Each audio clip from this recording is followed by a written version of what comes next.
Bonjour à toutes et à tous, bienvenue dans cette nouvelle édition de À l'affiche avec notre invitée Afzia Herzi. À 34 ans, c'est une habituée de la croisette, comme actrice pour Mektoub My Love d'Abdelatif Kechiche par exemple, mais aussi comme réalisatrice. C'est ici qu'elle avait présenté son tout premier film, Tu mérites un amour, bien accueilli par la critique cannoise. Afzia Herzi revient sur deux fronts cet été, derrière la caméra pour son nouveau film Bonne Mère, mais aussi devant la caméra pour Sœur de Yamina Benguigui, déjà en salle. Sonia Patricelli l'a rencontrée.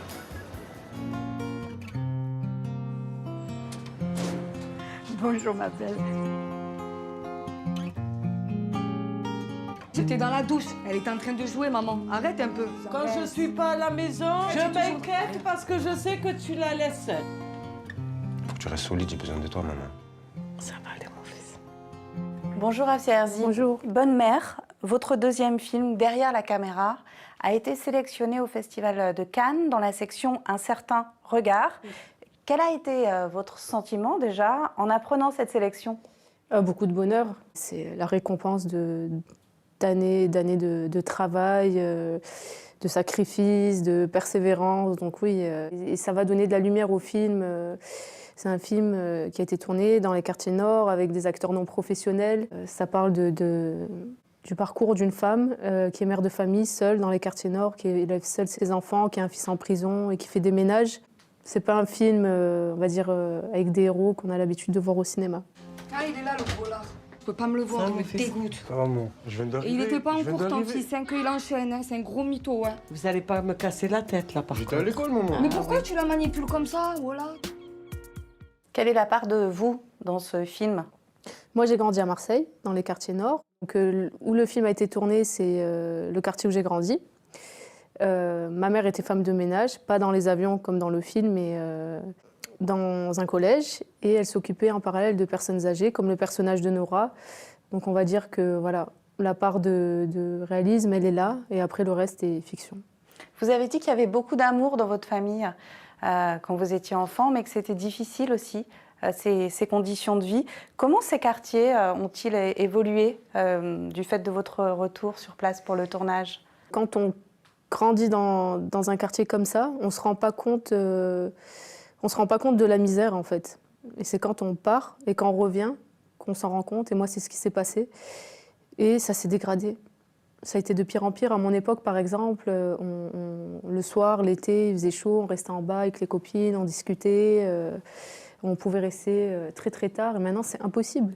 C'est impossible. Il y a eu énormément de règlements de compte, de meurtres, de drogue, de proxénétisme. Il y a des immeubles complètement abandonnés. Et d'ailleurs, où on a tourné. À l'époque, ça n'était pas, mais maintenant, c'est la cité la plus dangereuse d'Europe. D'ailleurs, on a pris des risques pour le tournage et on a eu de la chance que tout se soit bien passé. On a tourné à des horaires où, on va dire que c'était plus ou moins tranquille. Donc, c'est sûr que d'arriver avec des caméras comme ça, voilà, c'est pas évident. Après, vu que j'ai grandi là-bas, c'était plus facile d'accès.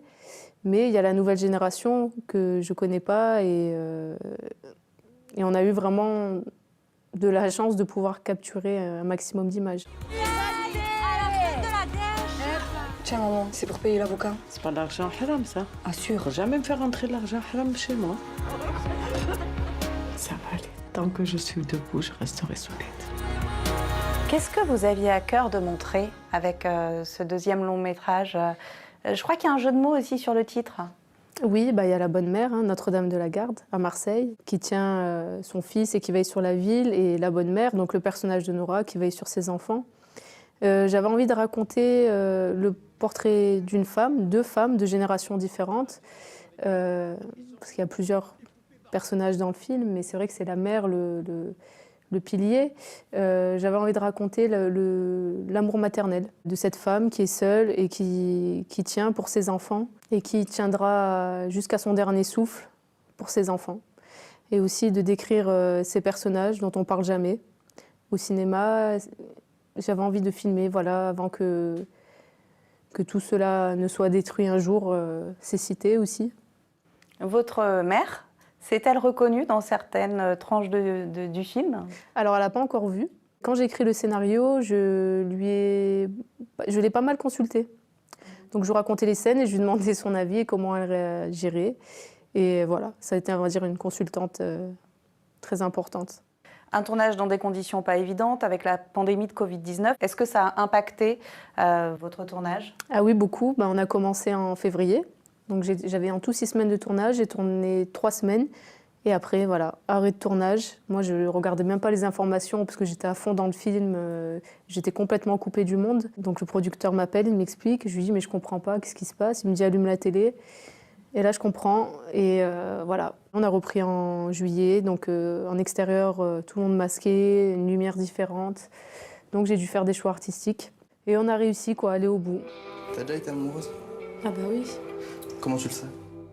Votre première réalisation, Afsia Herzi, c'était pour le film Tu mérites un amour, un film sur l'engrenage amoureux, déjà montré au Festival de Cannes à l'époque. Quelle relation entretenez-vous avec ce grand festival?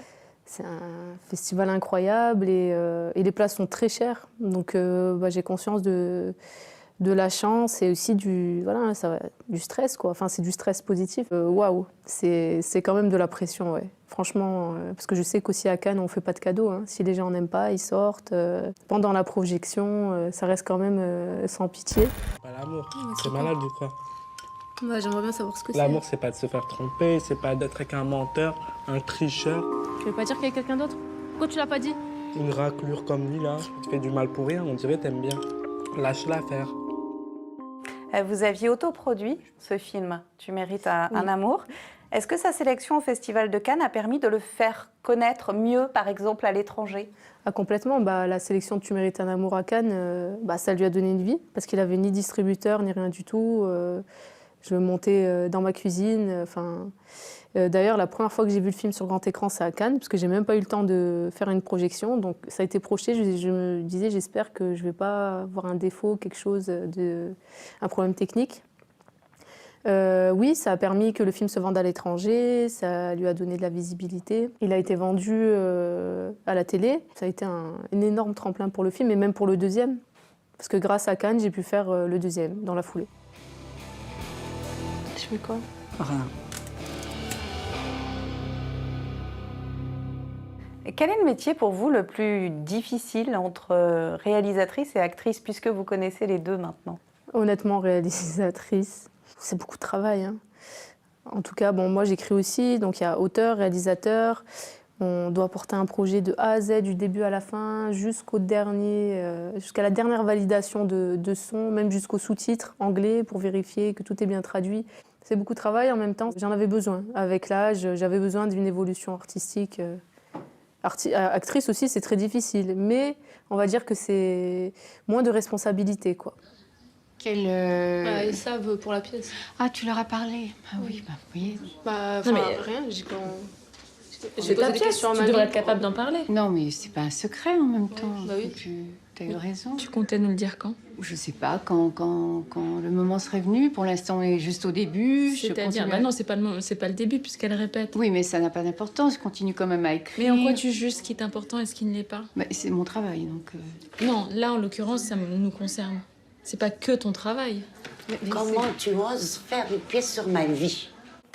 Avant de tourner ce film Sœur avec Yamina Benguigui, quelle idée vous faisiez-vous du cinéma, de cette réalisatrice militante aux yeux de beaucoup? Alors, Yamina, je connais son travail depuis des années et c'est vrai que j'ai toujours eu beaucoup d'admiration pour son travail, pour la femme qu'elle est et pour ce qu'elle défend. Donc j'étais super heureuse de travailler avec elle. Il va dire où l'a caché mon fils. Le père s'étant approprié le livret de famille, enlèvement illégal. Hélas, la France ne peut rien faire pour vous. Le film interroge à la fois le rôle des femmes pendant la guerre d'Algérie, mais aussi la place de l'épouse et de la mère dans la famille algérienne. Est-ce que cela a trouvé écho chez vous? Moi, je ne suis pas née à cette époque-là, mais quand Yamina m'a raconté l'histoire, je ne connaissais pas cette histoire-là. Mais ça m'a touchée immédiatement parce que ma mère est algérienne. Ce que vous ne saviez pas, c'est qu'un père peut avoir tous les droits sur son enfant si la mère demande le divorce. Exactement. Et j'ai été très choquée, surprise. Et justement, quand on a tourné la scène du tribunal, c'était assez bouleversant. Vous êtes des Algériennes maintenant. Vous grandissez en France, vous vivez en France. Les liens, ils étaient coupés. On est venu chercher notre frère. Est-ce que tu veux nous aider? Alors, Sœur montre aussi comment les Algériens se sont organisés en 2019 pour manifester contre un 5e mandat de l'ex-président Abdelaziz Bouteflika. La Tunisie a connu le printemps arabe en 2011. L'Algérie a connu le Irak en 2019. Quel regard vous portez sur cette révolte d'une partie des Algériens? Elle est importante, parce qu'à un moment donné, voilà, il a fallu descendre dans la rue pour se révolter et se défendre. Et se défendre contre tout ça et exprimer sa colère. Ça vous touche? Évidemment, oui. Bien sûr que ça me touche. Vous avez été révélé au grand public avec le film La graine et le mulet d'Abdelatif Kechiche. Est-ce que vous vous inspirez de cette veine sociale de ce réalisateur? Est-ce qu'il a été pour vous une inspiration? Bien sûr, avec La graine et le mulet, je me souviens quand je le voyais travailler sur le plateau. Bon, j'avais déjà envie d'être réalisatrice, mais en le voyant, je me suis dit, non mais c'est sûr, un jour, je veux réaliser. Il a lu mes premiers écrits, m'a toujours encouragée à réaliser. Et c'est sûr que c'est une grande source d'inspiration, évidemment. Vous avez d'autres modèles? J'aime beaucoup Ken Loach, Andrea Arnold, qui est présidente d'Un certain regard.